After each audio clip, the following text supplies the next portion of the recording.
saya ingin sampaikan kepada Uni sebagai senior, sebagai pimpinan di DPP, bahwasanya survei Partai Gerindra 2021 yang lalu kita masih nomor 1 di Provinsi Sumatera Barat. Jadi meskipun ada orang yang ingin menenggelamkan Gerindra, tapi dengan politik kerja nyata Partai Gerindra, alhamdulillah masyarakat Sumatera Barat masih mencintai Partai Gerindra. Bahkan kami berkeliling di berbagai pelosok di Sumatera Barat Uni. Masyarakat Sumatera Barat masih ingin Pak Prabowo jadi presiden.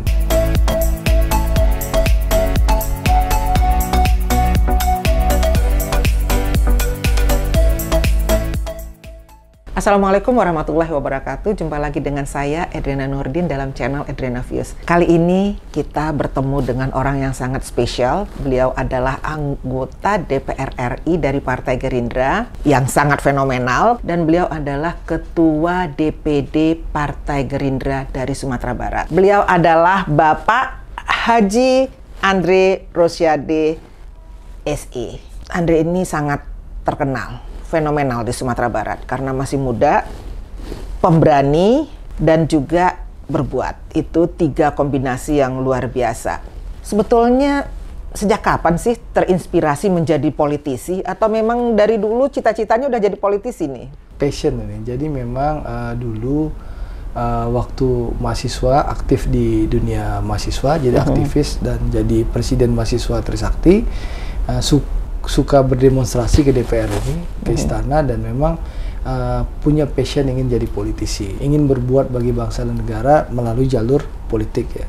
Dan ikutlah pencalekan tahun 2019 dan alhamdulillah terpilih jadi anggota DPR. Tentu kami sebagai anggota DPR RI, apalagi ditugaskan sebagai ketua partai yang bertanggung jawab menjaga suara Partai Gerindra di 2024 nanti, tentu kita harus bekerja keras membuktikan kepada rakyat khususnya di Sumatera Barat bahwa pilihan masyarakat Sumatera Barat terhadap Partai Gerindra itu tidak salah. Kader-kader Gerindra ini bekerja, berbuat, melayani masyarakat, menyerap aspirasi dan mengeksekusi aspirasi masyarakat. Itu yang kami lakukan, kader-kader Partai Gerindra yang duduk baik di legislatif maupun eksekutif di Sumatera Barat. Apa sih yang memicu sebetulnya Andre ingin jadi politisi? Awalnya sih jadi pengusaha nih, tapi setelah merasa mapan ya, waktu itu melihat kondisi Kota Padang yang centang perenang ya, kalau istilahnya orang Minang itu centang perenang antara berantakan, ingin coba membenahi Kota Padang, ingin maju jadi wali Kota Padang di Pilkada 2013 kalau tidak salah.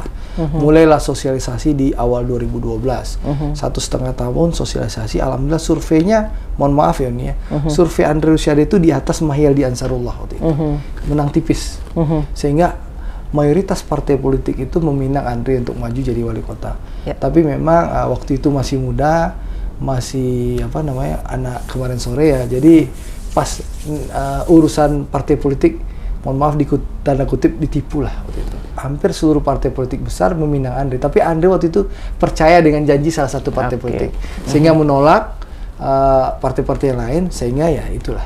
Tapi memang mungkin itu takdir Allah, mungkin itu yang terbaik bagi Allah, nggak jadi wali kota, sudah gitulah. Jadi idealisme seorang Andre Rosiade yang betul-betul ingin berbuat bagi ranah Minang. Andre ini terkenal sebagai anak muda yang kontroversial nih ya. Banyak orang mengatakan, oh hantam dulu urusan belakangan. Atau kalau bahasa orang Padang, Andre iko bantu oto ndak balampu. Itu artinya apa sih sebetulnya Andre? Dan kenapa itu sebutan itu disebutin orang? Ya kita tentu harus berani mengungkapkan kebenaran ya. Karena memang kadang pahit ya, kita mengkritik misalnya contoh ya. Jadi Andre Rosiade itu punya prinsip ya untuk memberikan kritik maupun masukan kepada siapapun yang saya anggap ya kurang tepat mengambil kebijakan. Contoh misalnya di Sumatera Barat karena dianggap oto ndak balampu. Misalnya Pak Irwan Prayitno sebagai Gubernur Sumatera Barat, beliau hampir tiap bulan ke luar negeri ya. Kita tahu APBD Sumatera Barat terbatas, PAD-nya juga kecil, lalu beliau menghabiskan, dalam tanda kutip mohon maaf ya, menghamburkan uang APBD Sumatera Barat dengan alasan mencari investor untuk masuk ke Sumatera. Faktanya mana investor yang dibawa oleh beliau? Nah, saya mengkritik beliau, terjadilah kontroversi waktu itu. Waktu itu ya Uni bilang kontroversi, waktu itu sempat Andre katanya mau ditembak waktu itu kan. Ya, sama keluarga Pak Irwan, rame, viral. Jadi sebetulnya Partai Gerindra bangga ya punya ketua DPD yang masih muda, tapi juga betul-betul aktif melakukan kegiatan-kegiatan membantu masyarakat atau membantu pembangunan di Sumatera Barat. Nah Andre, Sumatera Barat ini kan terkenal politiknya ini banyak politisi-politisi senior nih di situ ya. Dan juga itu nagari Niniak Mama, nagari Bundo Kanduang. Nah Andre, dengan karakter politik Andre yang sangat proaktif dan juga kontroversial, bagaimana Andre bisa menyesuaikan diri dengan politik orang Sumbar ini? Ya, yang kita lakukan adalah politik kerja nyata nih. Politik aksi nyata atau politik kerja. Mungkin kontroversial bagi pihak lain karena biasanya anggota DPR itu datang ya waktu pemilihan, habis itu ya datang lagi 5 tahun kemudian. Nah, Andre mungkin dianggap kontroversial karena setelah datang dan terpilih menjadi anggota DPR ya setiap hari melakukan kerja nyata untuk rakyat. Kerja nyatanya di mana? Pertama, kerja nyata di DPR. Sebagai anggota DPR yang ditugaskan oleh partai di Komisi 6, kami mengawal pemerintah, mengawasi pemerintah, bermitra dengan pemerintah di Komisi 6. Baik di Kementerian BUMN, Kementerian Perdagangan, Kementerian Investasi, Kementerian Koperasi dan UMKM. Mulai dari industri semen, kita menyelamatkan industri semen yang nilainya ratusan triliun, di mana industri semen ini satu-satunya industri strategis yang di mana Indonesia menjadi mayoritas atau masih pemain mayoritas di negara sendiri. Yang lain, industri strategis yang lain sudah dikuasai asing. Nah, itu yang kita lakukan, salah satu contoh perjuangan kita. Nah, lalu di Dapil, bagaimana kehadiran kami sebagai anggota DPR RI, sebagai kader Gerindra, itu harus dirasakan kehadiran dan manfaatnya oleh masyarakat. Nah, ya memang agak capek nih, agak panik ya, karena proposal masyarakat banyak, permintaan masyarakat banyak. Harus membuktikan kepada masyarakat Sumatera Barat bahwa pilihan masyarakat Sumatera Barat kepada kader-kader Partai Gerindra itu tidak salah. Bahwa Gerindra itu memang hadir di tengah masyarakat Sumatera. Bukan hanya hadir di saat pemilu, habis itu hilang, nanti 5 tahun lagi muncul. Ingin merubah persepsi seperti itu. Apalagi ya, ini Sumatera Barat itu setiap pemenang pemilu di pemilu legislatif biasanya 5 tahun kemudian kalah. Kami belajar dari pengalaman-pengalaman pemilu sebelumnya. Jadi sebagai ketua partai yang diberikan amanah, tentu kita melihat ya sejarah, kita melihat perkembangan politik Sumatera Barat, bagaimana masyarakat Sumatera Barat sangat gampang menghukum partai politik yang dianggap oleh mereka tanda kutip tidak bekerja. Nah, Andre ini kan tadi proposal banyak nih. Gimana Andre menentukan prioritas? Kalau enggak kan panik kepala pecah kepala Andre. Jadi gini nih, tentu ada tim ya, teman-teman baik pengurus DPD maupun relawan-relawan Andre Rosiade dulu ya, yang membantu memverifikasi ya. Tentu yang kami bantu awalnya tentu basis-basis pemilih Andre.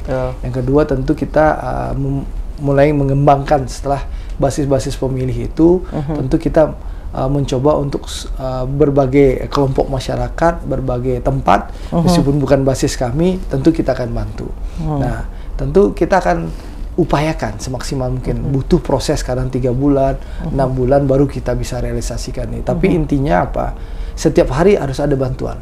Setiap hari harus ada eksekusi. Setiap hari harus ada kerja nyata sehingga masyarakat betul-betul merasakan kehadiran Partai Gerindra. Seperti itu nih. Oke. Nah, Andre, ini kan kita juga melihat ya sebetulnya Sumatera Barat ini masih banyak daerah-daerah tertinggal, Andre. Daerah Solok Selatan, daerah Mentawai, pesisir selatan yang di ujungnya.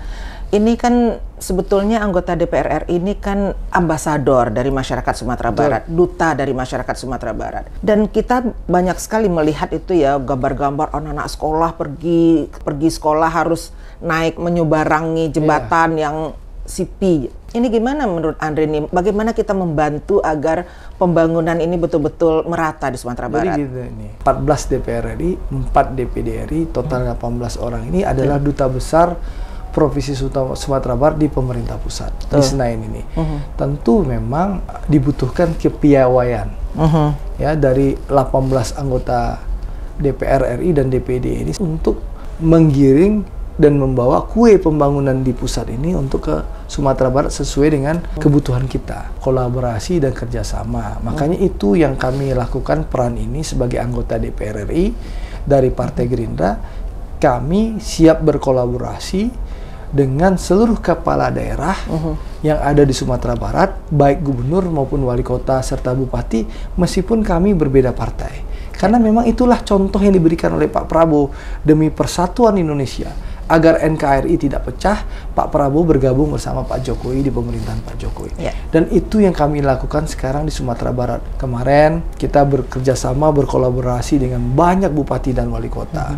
Dan alhamdulillah hasilnya sudah terlihat, satu persatu sudah dieksekusi, bahkan juga beberapa waktu yang lalu kita berkolaborasi dengan pemerintah provinsi, dengan Pak Gubernur untuk menyelesaikan ruslah Gor Haji Agus Salim yang 30 tahun mangkrak. Antara BNI dan pemerintah provinsi Sumatera Barat. Kita bantu dan kami fasilitasi, dan insya Allah sudah akan dibentuk tim kecil dan kita targetkan mudah-mudahan setelah Lebaran sudah ada solusinya. Jadi kolaborasi nih. Jadi itulah. Nah, Andre, ini menariknya. Masyarakat Sumatera Barat kan juga di satu sisi sekarang ini termasuk masyarakat yang juga meragukan Gerindra, seperti yang Andre sebutkan tadi soal Bapak Prabowo bersatu dengan kabinet yang ada sekarang.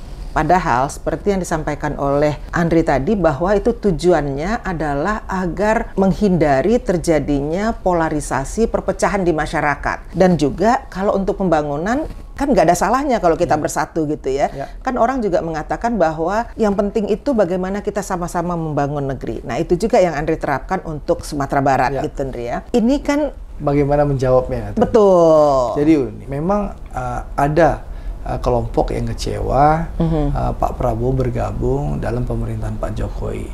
Lalu di Sumatera Barat maupun di media sosial kelompok itu ya mulai menyuarakan tagline tenggelamkan Gerindra. Nah, kami di DPD Gerindra Provinsi Sumatera Barat dalam rapat kerja tahun 2021 yang lalu sudah membahas ini di hadapan Pak Sekjen waktu itu. Kita sudah membahas hal ini. Cara-cara politik menebar kebencian itu kita jawab dengan aksi nyata. Kita jawab dengan kerja nyata.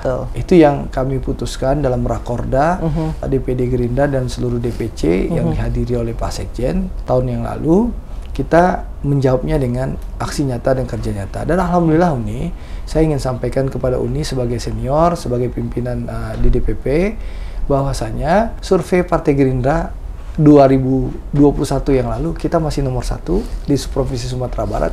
Jadi meskipun ada orang yang ingin menenggelamkan Gerindra, tapi dengan politik kerja nyata Partai Gerindra, alhamdulillah masyarakat Sumatera Barat masih mencintai Partai Gerindra. Bahkan kami berkeliling di berbagai pelosok di Sumatera Barat Uni.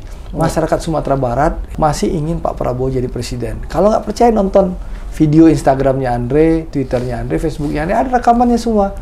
Jadi yang riuh soal tenggelamkan Gerindra, tenggelam Pak Prabowo itu di media sosial. Ya dari kelompok itu saja yang memang ingin mengambil ceruk suara Partai Gerindra di Sumatera Barat. Nah, kita lawan mereka dengan kerja nyata. Kita lawan mereka dengan aksi nyata Uni.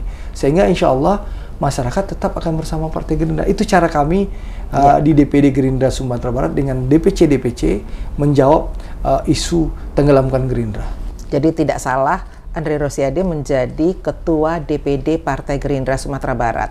Karena memang tugasnya tidak mudah, yaitu bagaimana kita meyakinkan masyarakat bahwa kita tetap setia dalam membangun negara ini. Kita tetap setia memajukan negeri-negeri kita yang ada di Indonesia. Satu persatu, bahkan mudah-mudahan Uni doakan saja. Kita tahu Pasaraya Padang itu sejak tahun 2009 centang perenang karena gempa ya.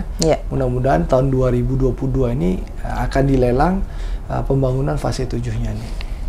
Karena apa? Yang berkolaborasi dengan Wali Kota Padang, Pak Endri Septa, yang juga dari Partai PAN. Jadi itu menunjukkan apa? Demi membangun Sumatera Barat, siap berkolaborasi dengan teman-teman berbagai partai. Contoh di Sawalunto nih, Anda ingin sampaikan. Wali Kota Sawalunto itu Pak Dery, itu adalah Ketua Partai PAN. Ya, kita berkolaborasi. Apa sih yang dikolaborasikan Andre? Andre bawa Pak Dery ke berbagai menteri. Ya, alhamdulillah sudah mulai ada hasilnya. Lalu yang akan menjadi fenomenal ini Uni tahu kereta api Mak Hitam di Sawalunto itu insya Allah akan dihidupkan kembali. Nanti dari Sawalunto itu akan jalan ke Morakalaban seperti kereta wisata uap yang ada di Ambarawa. Pemerintah kota Sawalunto itu butuh perluasan wilayah untuk pembangunan kota. Kita bersama Pak Wali lagi berkolaborasi meyakinkan Kementerian BUMN, Kementerian Keuangan dan juga Bukit Asam menyerahkan 393 hektar tanah Bukit Asam ke pemerintah Kota Solo. Itu dalam proses. Dan kita harapkan 2023 ini sudah bisa dieksekusi gitu nih. Karena memang kereta api ini salah satu solusi transportasi yang untuk di Kota Padang, Kementerian Perhubungan sudah mempersiapkan anggaran untuk membangun stasiun-stasiun. Jadi nanti kereta bandara itu terkoneksi dengan kereta dalam kota. Jadi nanti kereta bandara itu berhenti di stasiun Lubuk Buaya, berhenti di Tabeng, nanti di Air Tawar, lalu di Alai, nanti Simpang Haru, nanti ada ke arah Muaro, Pulau Air, lalu ada ke arah Kampung Jua, Pengambiran, Bukit Putus, bahkan sampai ke Indarung nanti ini. Oh, bisa jadi komuter lain ke Jakarta ya? Rencananya jadi komuter. Luar biasa. Nah, anggarannya disiapkan oleh Kementerian Perhubungan. Lalu Dirjen Kereta Api sudah menyampaikan kepada Andre, Bang Andre sebagai anggota Komisi 6, ya, Bang Andre tolong bicara dengan KAI, siapkan lokomotif dan gerbong yang terbaik seperti di Jakarta. Komuter lain versi Kota Padang. Bisa, jadi itu membantu meringankan angkutan publik di Kota Padang. Itu contoh-contoh kerja nyata nih. Sekarang contoh nih, Pak Junius Umar, Wali Kota Pariaman. Beliau ingin orang naik sepeda pagi-pagi di Kota Pariaman. Wisata Sabtu pagi, Minggu pagi. Apa yang beliau butuhkan? Beliau butuh gerbong untuk sepeda. Nah, kami fasilitasi KAI bersama Pak Junius Umar. Alhamdulillah. Sekarang sudah ada gerbong untuk kereta sepeda, sehingga orang-orang Padang itu berangkat naik kereta ke Pariaman, bawa sepedanya, lalu mereka bisa bersepeda di Pariaman, menikmati keindahan Kota Pariaman, lalu makan di Kota Pariaman, lalu nanti sore kembali ke Padang. Itu contoh, bahkan di Bukit Tinggi nih. Kota Bukit Tinggi itu ya tidak punya lahan lagi pemerintah kota, tapi di tengah kota itu ada 2,7 hektar lahan tidak terpakai. Yang punya siapa? PT KAI. Nah, kami fasilitasi Saudara Erman Safar, Wali Kota Bukit Tinggi, untuk bisa memanfaatkan kerjasama antara Pemko Bukit Tinggi dengan KAI, sehingga nanti tanah 2,7 hektar itu bisa dipakai oleh pemerintah kota atas izin KAI untuk pengembangan UMKM, tempat wisata, MICE, lahan parkir, dan segalanya. Yang jelas kami juga sudah memfasilitasi juga Pak Saudara Wali Kota Padang Panjang, Fadli Amran, bertemu dengan Kementerian Perdagangan untuk bagaimana pengembangan pasar Padang Panjang, termasuk rencana rest area yang ingin dikembangkan oleh Padang Panjang. Itu banyak hal nih. Potensi sekarang itu BNI sudah memberikan bantuan kebersihan untuk sampah untuk berbagai kota. Insya Allah kalau kita mau bekerja, mau turun ke lapangan, menyerap aspirasi, lalu mau berkeringat sedikit, insya Allah kita bisa berkontribusi untuk masyarakat. Gitu. Jadi tidak salah nih ya, jadi, Andre Rosiade dengan gaya politiknya yang memang sangat proaktif, itu betul-betul bermanfaat untuk mungkin pembangunan. Proaktif itu, konkret itu dianggap kontroversial bagi masyarakat, karena memang beda dengan yang dulu ya. Ya seharusnya beginilah cara anggota DPR ini terpilih, bekerja untuk melayani masyarakat, dirasakan kehadiran masyarakat. Sahabat Adriana, ada pepatah yang mengatakan don't judge the book by its cover. Karena bisa saja gaya berpolitik orang beda-beda, tapi yang jelas hasil nyata bagi pembangunan Sumatera Barat. Ini yang sudah dilakukan oleh Andre Rosiade, politisi muda dari Sumatera Barat. Nih Andre ini kan menginspirasi banyak sekali anak-anak muda sebetulnya gitu ya. Banyak sekali sekarang anak-anak muda yang ingin menjadi seperti seorang Andre Rosiade. Nah kalau begitu apa sebetulnya yang bisa Andre sampaikan buat anak-anak muda? Apa yang bisa mereka lakukan untuk pembangunan negerinya? Jadi gini Uni, memang alhamdulillah sekarang ya dengan kerja nyata, aksi nyata atau politik kerja Gerindra yang dilakukan di Sumatera Barat, ya alhamdulillah jujur ya, banyak sekali masyarakat, wabil khusus anak-anak muda yang ingin bergabung dengan Partai Gerindra.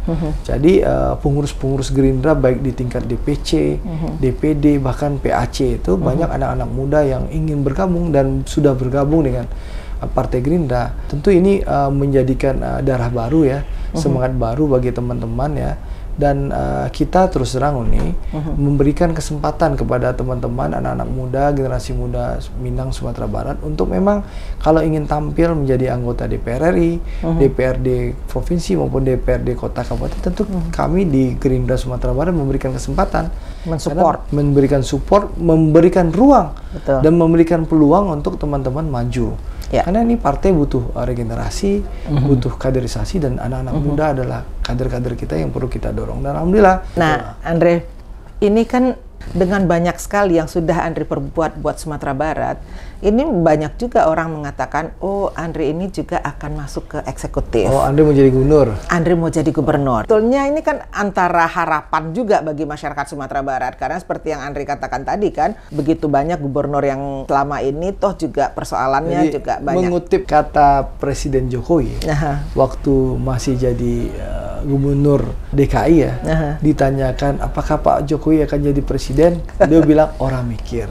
Nah, itu kata-kata Andre, orang mikir. Saat ini sekarang tugas kami oleh partai DPP, oleh pimpinan, ditugaskan menjadi anggota DPR RI, ditugaskan menjadi ketua DPD Gerindra Provinsi Sumatera Barat. Yang kami lakukan sekarang fokus saja bekerja, meyakinkan masyarakat bahwa pilihan masyarakat kepada kami sebagai anggota DPR maupun kepada seluruh kader Gerindra yang di Sumatera Barat itu tidak salah, ya, sehingga Gerindra bisa menang pemilu 2024 nanti ya, di Pileg maupun Pilpres. Tapi soal gubernur belum terpikir apa-apa nih. Kita syukuri Allah sudah memberikan amanah menjadi anggota DPR RI, anak kampung ya, merangkak dari bawah, bisa jadi anggota DPR RI itu nikmat yang luar biasa dari Allah. Tentu ini harus disyukuri dengan kerja keras, dengan kerja nyata yang bermanfaat bagi masyarakat. Jadi gitu nih. Kebijaksanaan seorang Andre Rosiade yang ini bijak sekali nih Andre berpikirnya gitu Andre ya, bahwa ternyata di balik sepak terjangnya yang betul-betul selama ini dilihat oleh masyarakat Sumatera Barat tersimpan kebijaksanaan seorang Andre Rosiade, Ketua DPD Partai Gerindra dari Sumatera Barat. Yang jelas kita berusaha saja yang terbaik bagi pembangunan Sumatera Barat. Ya, mohon doanya Uni, mudah-mudahan kita betul-betul bisa merealisasikan. Andre punya mimpi nih, sebelum berhenti menjadi anggota DPR di periode ini, kita punya periode sampai 2024, mudah-mudahan pasar fase 7 di Padang, pasar raya sudah terbangun, pasar bawah di Bukit Tinggi sudah mulai dibangun, ya. Lalu ya ada solusi soal kemacetan di Padang Luar. Iya, Padang Luar. Nah, itu kan macet sekali ya. Jadi Bupati Pak AWR, Bupati Agam, waktu bertemu dengan Pak Menteri PUPR, beliau menyampaikan kepada Pak Menteri, saya tidak mau flyover. Lebih gampang bagi kami, pemerintah Kabupaten Agam, untuk bangun bypass. Lalu oleh Pak Menteri disampaikan, silahkan Pak Bupati bebaskan tanahnya, segera selesai lapor saya siapkan anggaran. Nah, mudah-mudahan itu. Tapi kan katanya di Sumatera Barat justru itulah yang jadi kendala selama ini, Andre. Itu kan soal tanah ini. Ya, jadi gini Uni, itu juga yang patut kita sayangkan ya, kayak tol itu ya, mohon maaf ya. Nah, saya tidak ingin menyinggung pemerintah provinsi, tapi faktanya kita tahu 2017 Presiden Jokowi melakukan groundbreaking ya, tol Pekanbaru Dumai itu 131 km. Bersamaan dengan Padang Sicincin yang 36 km. Alhamdulillah 1,5 tahun yang lalu Pekanbaru Padang sudah diresmikan, panjangnya 131 km, dan sampai saat ini Padang Sicincin itu baru bulan Januari ini baru 77% tanah yang bebas. Dijanjikan oleh pemerintah provinsi itu ke pemerintah pusat itu bulan Juni ini 90%. Nah, saya sebagai anggota DPR RI di Komisi 6 sudah bicara dengan Hutama Karya sebagai BUMN yang mendapatkan penugasan untuk membangun tol. Kami minta kepada Hutama Karya tidak usah tunggu 90%. Jadi kita minta Mei habis Lebaran kembali proses pembangunan. Kenapa Uni? Karena dengan proses pembangunan jalan diharapkan pemerintah provinsi dipaksa, tanda kutip, untuk lebih cepat lagi melakukan pembebasan tanah. Yang kedua juga dengan proyek ini berjalan, ekonomi Sumatera Barat bisa bergerak ya, karena dengan ada proyek nasional tentu akan ada pembangunan, ada pengusaha yang mendapatkan porsi, tentu pengusaha ini ada karyawannya, roda ekonomi bergerak, multiplier effect ini ada. Dan Pak Menteri PUPR, Pak Basuki juga janji kepada saya, kepada kami waktu itu bahwa insya Allah, Bang Andre, saya mohon maaf, Padang Pekanbaru mungkin sulit dilakukan karena memang pembebasan tanah bermasalah. Bahkan dari Bangkinang masuk ke lewat 50 kota pun kesulitan untuk AMDAL-nya nih, AMDAL terowongan. Rencana JK akan investasi 15 triliun untuk bangun terowongan, tapi ya AMDAL-nya dari 2017 sampai sekarang nggak selesai. Betul. Jadi ya sekali lagi pemerintah pusat sudah berusaha, tapi memang mohon maaf Sumbar lambat. Ya awak banyak mota daripada Bakarajo. Mota di Lapau gitu ya. Itu. Tapi Andre, jadi dari semua yang Andre kerjakan tadi itu kan membuktikan bahwa selama ini kan orang selalu mengatakan bahwa soalnya di Sumatera Barat ini kan bukan partai Pak Jokowi yang menang sehingga pembangunan itu seret ke Sumatera Barat. Ternyata itu tidak terbukti. Buktinya seorang Andre Rosiade itu bisa meyakinkan para menteri-menteri di Jakarta agar supaya pembangunan berjalan. Aceh itu, Pak Jokowi kalah banyak di Aceh. Betul. Ya. Tapi tol Aceh itu lancar kok pembangunannya. Anggarannya disiapkan sama seperti Sumatera Barat. Tapi dulu pimpinan partai gubernur di Aceh itu bukan pendukung Pak Jokowi itu.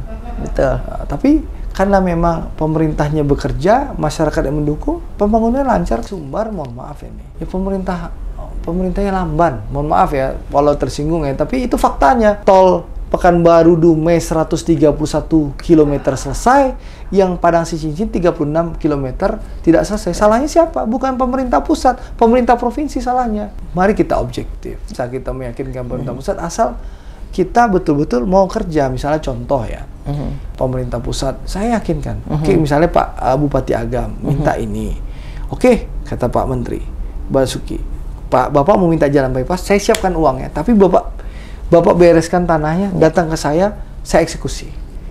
Atau sekarang Padang, fase 7 akan dibangun. Insya Allah tahun ini lelang. Tapi masih tunggu DED yang akan diserahkan oleh pemerintah Kota Padang. Jadi insya Allah bisa kok nih. Pemerintah pusat itu nggak ada peduli mereka apakah Pak Jokowi kalah di Sumatera Barat atau tidak. Memang pemerintah pusat itu berkewajiban untuk membangun seluruh tumpah darahnya, termasuk Sumatera Barat. Tinggal bagaimana kita di Sumatera Barat mampu menjulur anggaran, mampu melihat peluang, mau bekerja. Kalau mau mohon maaf, Pak Ijo ceramah sih, Pak, cara membangun itu loh nih. Itulah gaya berpolitik seorang Andre Rosiade. Dalam politik jangan tipis kuping, itu kata orang ya. Jadi kita jangan baper istilahnya, karena yang paling penting yang dilihat orang adalah kerja nyata. Dan Andre Rosiade membuktikan bahwa bagaimanapun cara Andre dalam melakukannya, yang penting tetap pembangunan di Sumatera Barat berjalan seperti yang sudah dijelaskan oleh beliau. Andre, ada pesan-pesan buat sahabat kita yang menonton ini? Ya, sahabat Uni Edriana ya. Mari kita dukung Uni Edriana tampil kembali ke politik di Sumatera Barat. Uni ditunggu. Wah, doa dari Adinda ini sebetulnya. Jadi Partai Gerindra membutuhkan Uni Edriana kembali turun ke lapangan, memperkuat barisan Partai Gerindra. Jadi Uni, harapan kami pemilu semakin dekat Uni. Jadi sebagai Ketua DPD, Ade berharap Uni segera mulailah sosialisasi kembali. Dan kita doakan Uni Edriana insya Allah 2024 nanti terpilih menjadi anggota DPR RI mewakili Sumatera Barat 1. Amin. Amin ya rabbal alamin. Sekarang ini sudah banyak berbuat dan beliau adalah Ketua DPD Partai Gerindra Sumatera Barat, dan kita berharap bahwa Partai Gerindra tetap berjaya di Sumatera Barat. Amin. Terima kasih Andre atas waktunya di antara kesibukan yang luar biasa, tapi tetap bisa berbincang-bincang dengan sahabat Edriana di rumah. Wabillahi taufiq wal hidayah. Wassalamualaikum warahmatullahi wabarakatuh. Salam sejahtera buat kita semua. Bye. Tayangan Inspirasi.